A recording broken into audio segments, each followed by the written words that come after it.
Kryeministri Hristian Miskuski qartëson deklaratën e tij për zgjedhje. Thotë se këtë vit zgjedhje nuk do të ketë, por nuk e përjashton mundësinë për zgjedhjet e parakushme vitin e ardhshëm. Mirpo thekson se dëshira e tij është që zgjedhjet të jenë të rregullta gjëgjësisht në vitin 2028. Disa parti janë friksuar nga ajo deklaratë, i ndjek.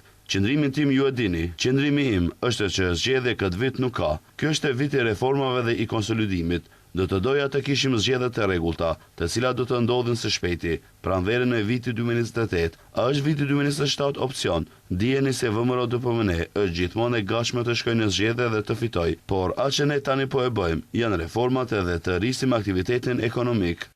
Edhe LSDM thotë se është e gatshme për zgjedhje, për siç thonë ata për ta kthyer shtetin në rrugën e vërtetë, ndërsa akuzon pushtetin se po organizojnë zgjedhje pasi u kanë mbaruar parat për tendera. Siç ka paralajmëruar LSDM prej muajsh, kur parat për tendera dhe mbushje xhepash të mbarojnë, organizata kriminale VMRO do të fillojë më njëherë përgatitjet për zgjedhje, pas 2 vitesh në pushtet. Miskovski nuk ka përmbushur asnjë premtim, asnjë rezultat, nuk ka zgjidhje për ekonominë dhe Maqedonia është e bllokuar në rrugën europiane.